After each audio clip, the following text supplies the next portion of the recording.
Today's presentation is entitled, Why is my baby not sleeping? I'm really excited to present part one to you because I get this question so often. And for me personally, it's quite a triggering one because it assumes that obviously something is wrong, either with your baby or with you as a parent, that you're doing something wrong. So as you know, I am very passionate about debunking myths. And so today we'll be tackling a few sleep myths. I'm going to assume that you're here today because you want to know about babies and specifically more about baby sleep. There is so much misinformation and judgment available to new parents that it's normal to feel overwhelmed and unsure of your next move. My name is Roxanne Atkinson, and I'm a mom of two, clinical occupational therapist, and the author of the Unicorn Baby book. I've helped many new parents discover and appreciate their precious and unique baby, both at my clinical practice and via the How to Thrive workshop series. I'd love to help you to understand your baby better by presenting to you the latest neuroscience as it relates to sleep. Don't worry, I'm going to keep it easy to understand, and by the end of it, you should feel more informed, more empowered, and more at ease. Okay, so this video is not a health consult. It does not replace the opinion of your health professional. So please, if you have any concerns about you or your baby's physical or mental health, see your care provider. Okay, so sleep is a complex issue and there are many things that impact it.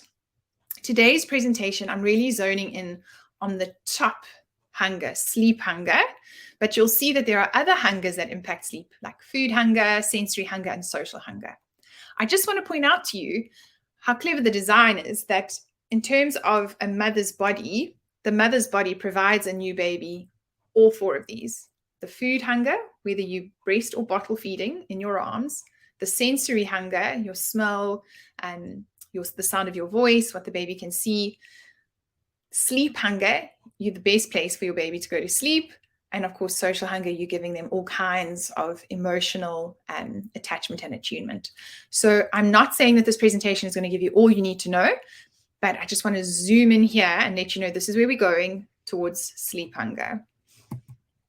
Okay, so by the end of this video, you will have learned about sleep hunger, which is also called sleep pressure in the sleep literature, day versus night sleep and what that means for your baby, and how you can help sleep happen more easily in your home. Okay, so sleep hunger is a normal biological drive. As humans, we cannot stay awake forever. We will eventually fall asleep. And that is our brain's way of protecting itself. As you are getting busy during the day, as you are learning things, as you are doing tasks, you're actually creating byproducts or toxins, which your brain then needs to clean out, to get rid of, and that happens while you are sleeping. So you would know if you've driven long distances that there are signs saying, stay alert, stay alive, pull over, rest. And what we know from studying adults is that if you are in a job where you have to stay awake, you will eventually fall asleep, even if that is, on your feet, or while you're driving a car, your brain will switch off. And so we can apply a similar understanding to babies, because guess what? Babies are actually humans. I know a lot of the sleep advice forgets that. Okay, so interestingly too, there are sleep genes, there are sleep genetics, and certain populations deal better with sleep pressure than others. So certain populations will need more sleep pressure to feel sleepy and to go to sleep. Certain populations need less sleep to recover, to recharge, to be ready to go again than others. And what I find fascinating here is that there are certain genes which they believe apply to farmers, where this population, where for generations and generations and generations in this location, they've needed to wake up early, to get up, to check on their flock, to milk cows. They are more prone to rising earlier, more prone to being able to get up at 4 a.m. naturally. It's in their genes. So I want to also just have kind of sideline that there now, that there are sleep genes and there are people and babies who have higher or lower sleep needs because they build sleep pressure faster or slower, and they recover from that sleep pressure faster or slower. Very important for you to be aware of. Okay, so now, for all people, including babies, there are 2 sleep regulators. So whether you're that truck driver, whether you're working on your feet, there's 2 things that are governing how sleepy you're feeling at the time. The one is known as the circadian clock, and the other, the sleep-wake clock. So let's look at the first biological sleep regulator, the circadian clock.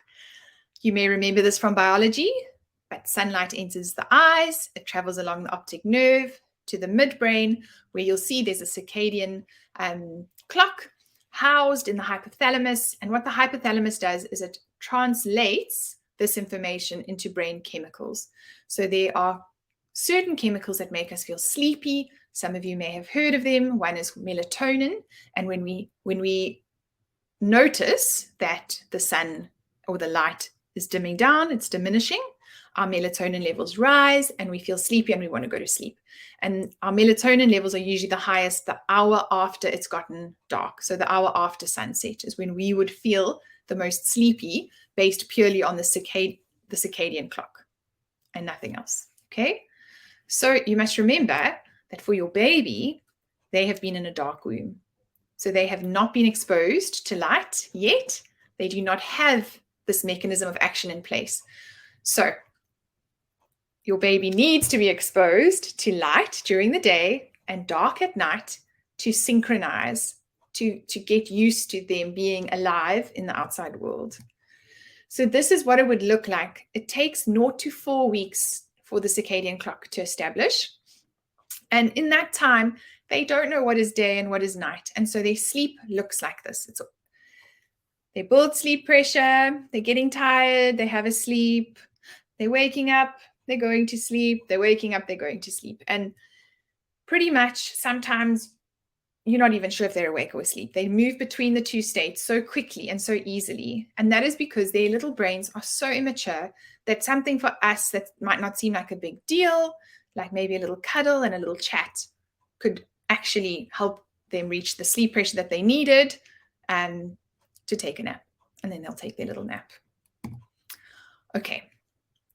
The second biological regulator number 2. So now we're talking about the sleep-wake homeostat. So yes, we have a basic outline as an adult of waking up when the sun rises and going to bed after the sun sets.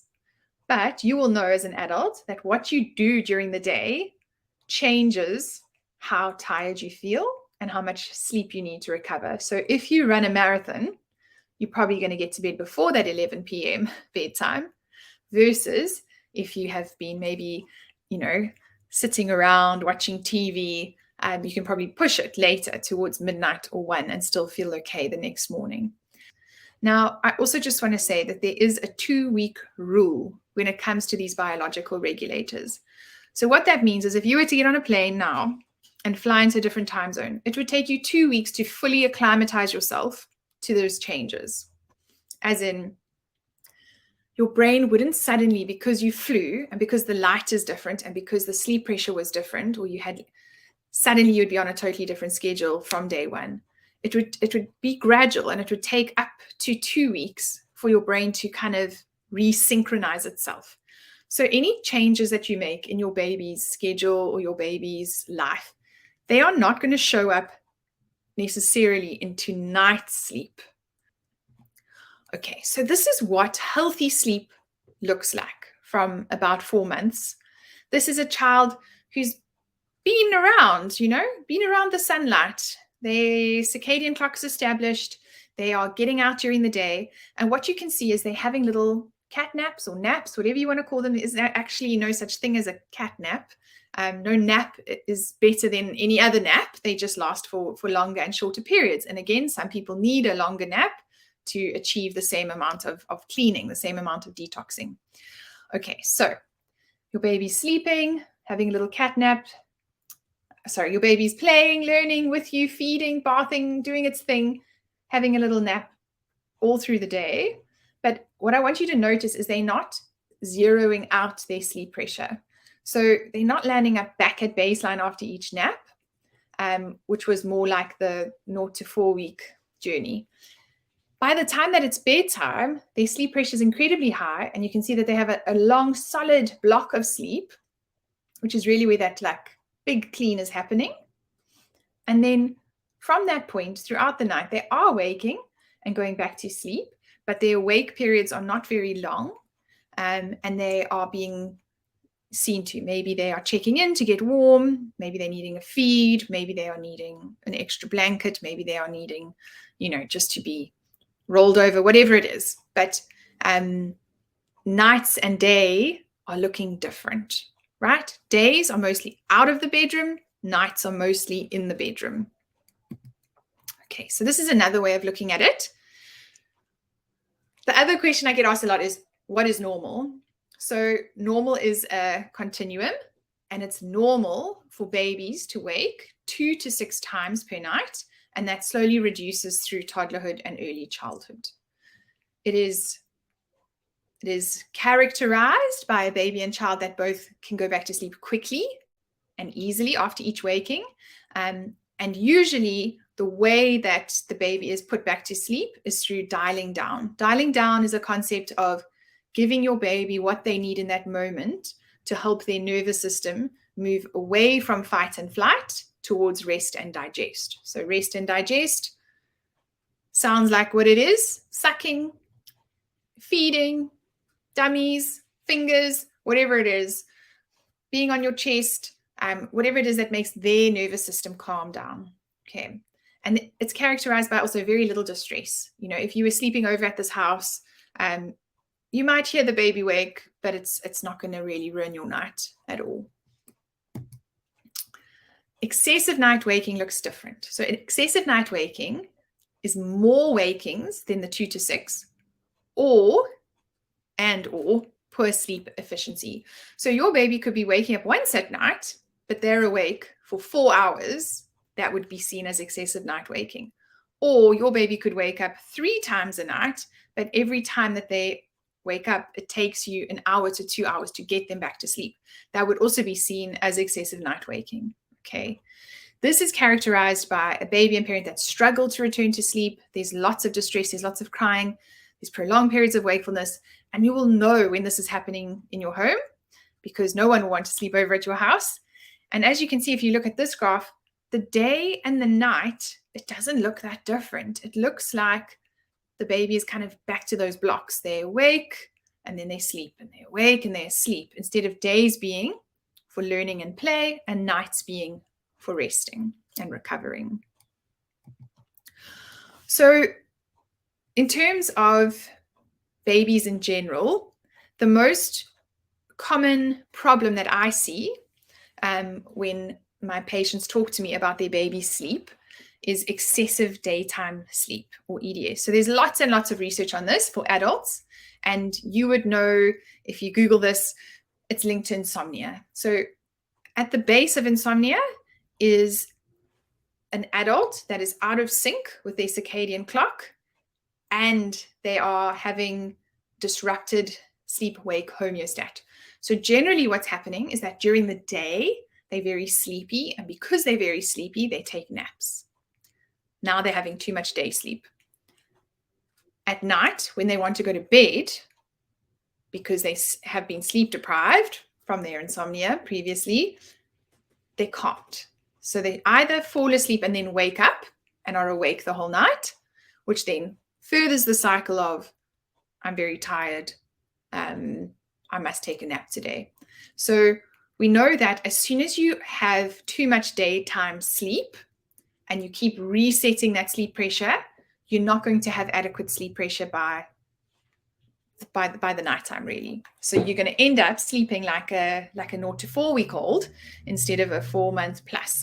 So the first step to helping adults with insomnia or children with excessive night waking, is to reduce the daytime sleep, which I know is exactly like the contrast to what all of the sleep trainers will tell you, is that sleep breeds sleep, but it's actually not true. So you can see here that if your baby is having these long blocks of day sleep in a dark room, A, they're not going to be connected to their circadian clock, and B, they're not going to build sleep pressure through the day. Okay, so how can you use this information that I've just given you, which might be shocking, or it might be, common knowledge to you? Maybe you are a very au fait with healthy sleep in adults. So use the circadian clock to your advantage. Have a sleep routine that's in sync with nature as it occurs to where you are living, what season you're in, how hot it is, all of that. Open up during the daytime. You choose your child's time of waking, and it's one of the most powerful tools we have, because if you think about it, as soon as you wake them in the morning, you're starting that clock. So you're starting that wake window, if you want to call it that. And so obviously a child that is waking earlier in the day is going to need to go to bed earlier at night, depending how much daytime sleep they're getting. So what I mean by that is, let's say you have a child that is having one short nap during the day and they're waking at 5 in the morning, they're probably going to pass out at 6 p.m. But you could have a child that you're waking at 5 a.m., but they're sleeping for 3 hours at creche over lunchtime. And of course, they're going to go to bed later. Okay, so avoid these, as much as you can, avoid these long, dark naps during the day. So putting your baby into a room with blackout curtains and white noise, you are recreating that womb. And yes, babies sleep beautifully in the womb. But the problem is we want that at night. We want that for you, for your family at night.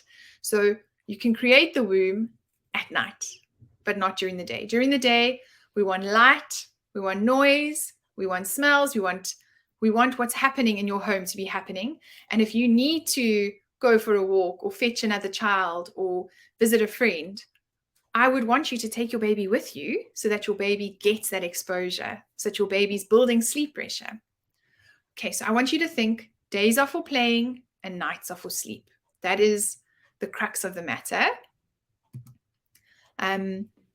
Let's think how we can also use that sleep-wake homeostat to advantage. So build sleep pressure through sensory motor play during the day. You guys know this in your heart. If you go to the beach for 4 hours and you swim and you dig and you build sandcastles and you eat an ice cream and you smell the sun cream and you laugh with your friends, you're going to feel very sleepy when you get in the car and drive home and it's nice and warm and comfy. That is because going outside, there is more to process. It's a lot more stimulating. And some of you may have noticed this with your baby already, that when your baby's inside, they're a little bit fractious, they're a little bit restless. And then when you step outside and there's a tree blowing in the wind, or you hear a little bird singing, they suddenly almost get distracted from their boredom. And children, humans, baby humans, are programmed to seek out learning opportunities. And in your first year, those are very much sensory motor activities. So sitting in a room with your child, trying to avoid overstimulating them, can actually make it worse, because now, instead of your child building sleep pressure, instead of your child learning and growing and developing, you're almost holding them back. I want you to think about this like a child in an orphanage, a very simple cot, very simple room, very strict schedule.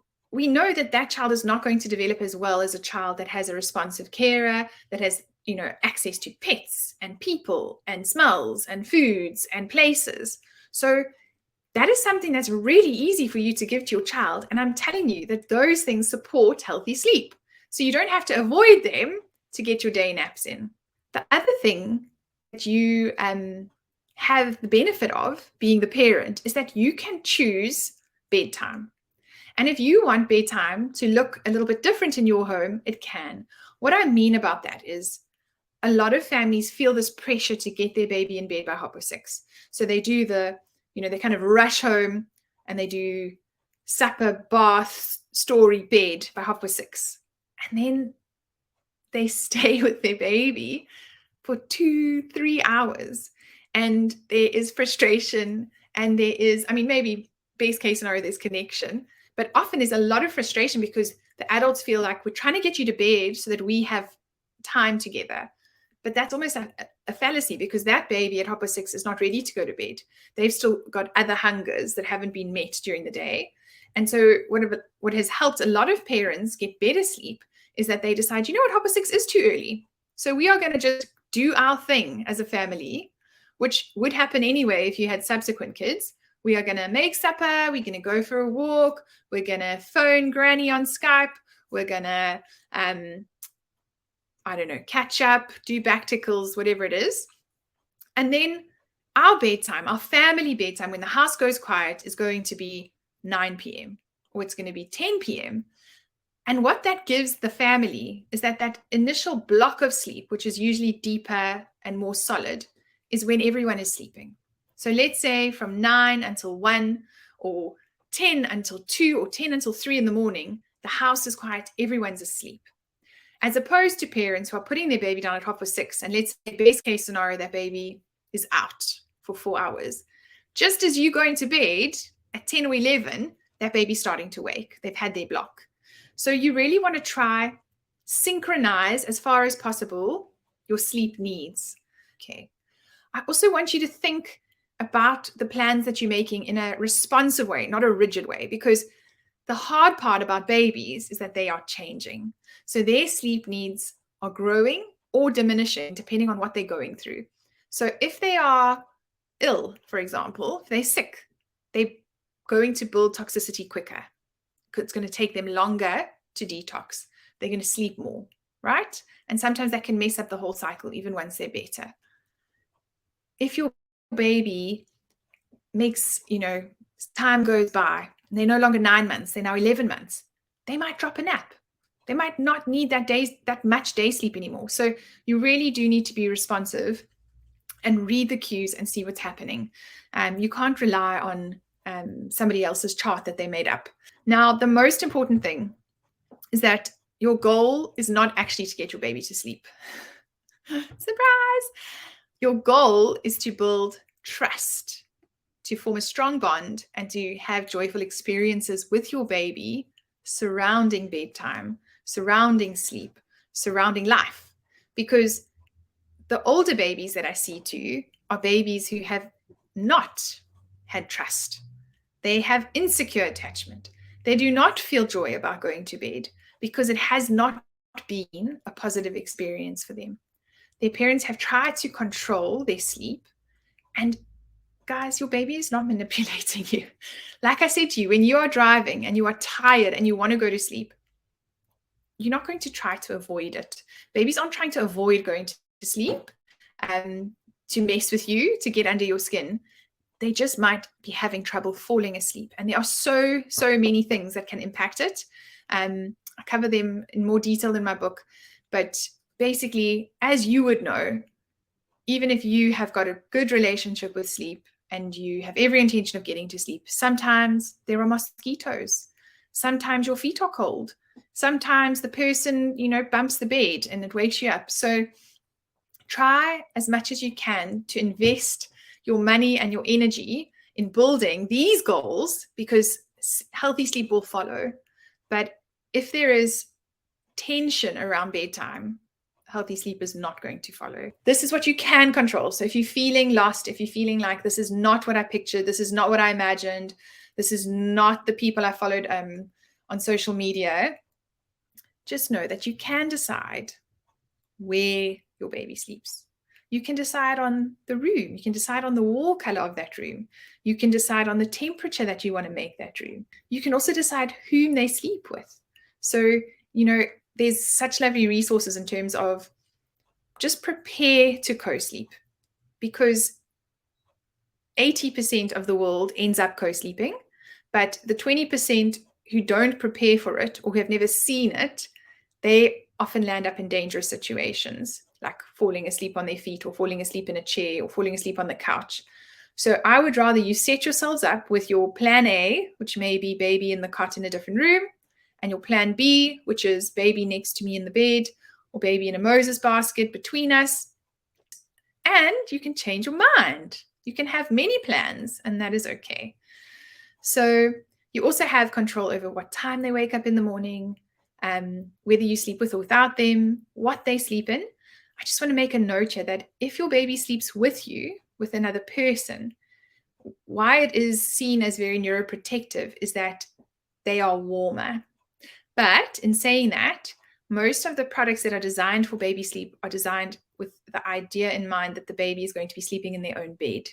So you definitely need less layers, less pajamas, and no swaddling if you are co-sleeping. For safe co-sleeping, we want a baby that can be active, that can move and turn their body and shuffle and all of those things, which you might be surprised newborns are quite good at. And then you also have control of the bedtime routine leading up to bedtime. So some families like to bath before bedtime, others like to do it in the morning to wake up. You really get to choose the sequence of events. What I would say is keep it short. It shouldn't be longer than an hour, and it should be in the same order to help prepare your baby for sleep. We are predictable as humans. We like to follow rhythms. We like to follow seasons. So think about what a happy bedtime routine looks like for your family.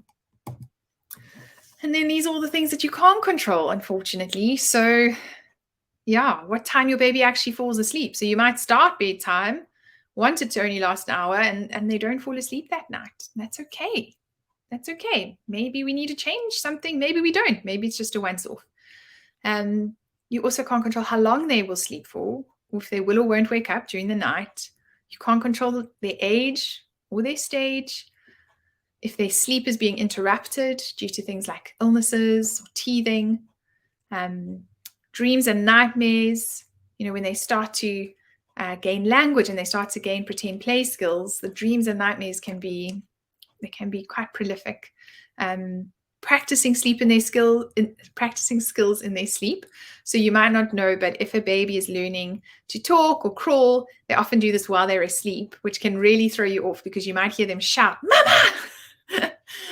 and you go and have a look and they're fast asleep. Or alternatively, they might actually crawl and bump into, something and wake up and be quite distressed because they don't know kind of how they did that.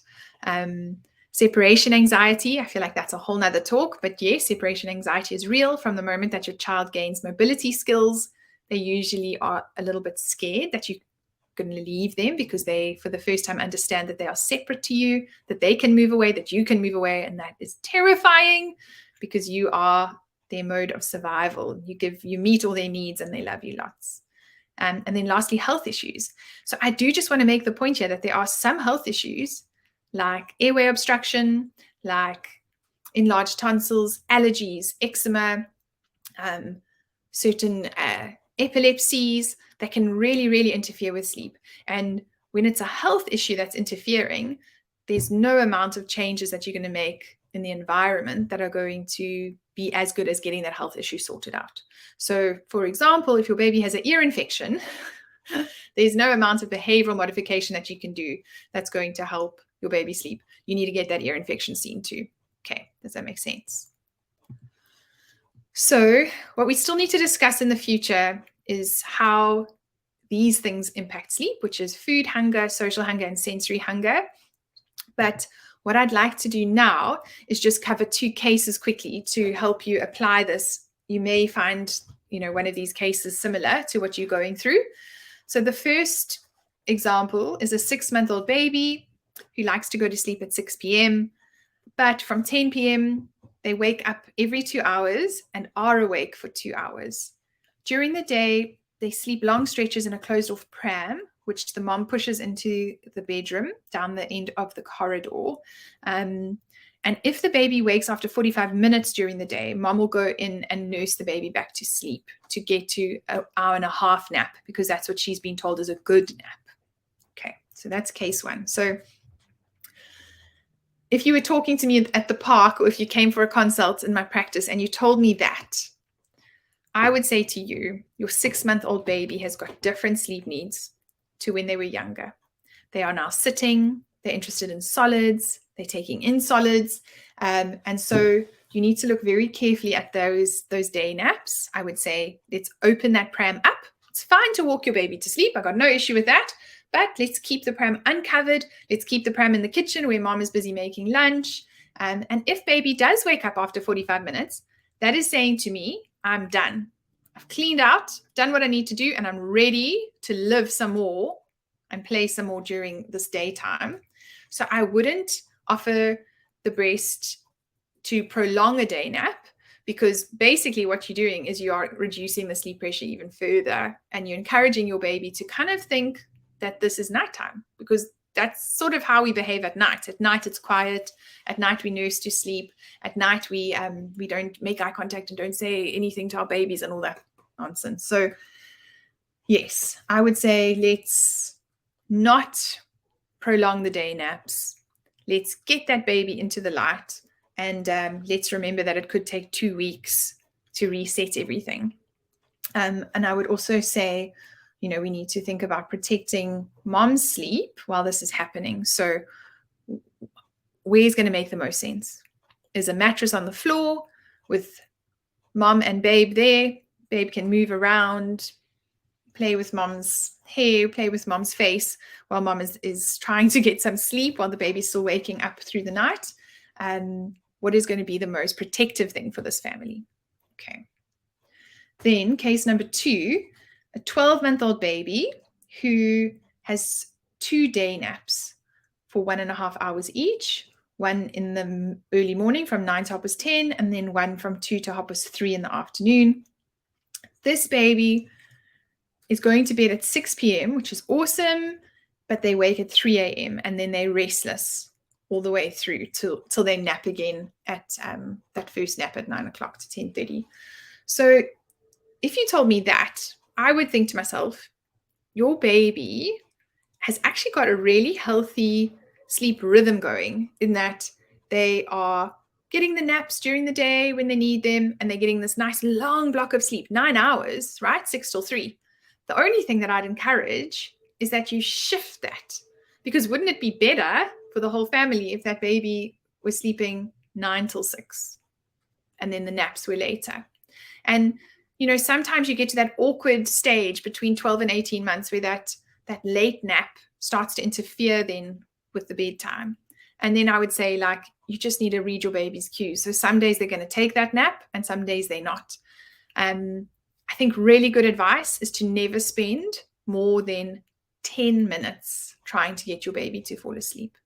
So if you can see that if you think, oh, my baby's restless, my baby's tired, go soothe your baby, feed your baby, rock your baby, hold your baby. And if after 10 minutes, it does not look like you've made any progress, move on with your day. Go do something fun. Go do what you need to do. Fold laundry, whatever it is. If you find that you feed your baby and your baby drifts off to sleep, and after 10 or 15 minutes, they're all nice and floppy, you put them in their cot and they wake up, again, don't go back to the beginning of that. Read that as, my baby was tired, they've had what they've needed, we can get on with the day. Okay, so this is really challenging information. This is a really different way of seeing things for some of you. So won't you send me any of your questions? I'm on Instagram at the Unicorn Baby Book, and I'm on TikTok as Ask Roxy. So you're welcome to pop your questions there. But it would be so lovely for you to take control of what is within your control, and that you would be able to say that by the end of your baby's first year, you have established those 3 goals of trust, bond, and joy. Because I know if you do that, you've given your baby neurodevelopmental protective care. Bye, guys.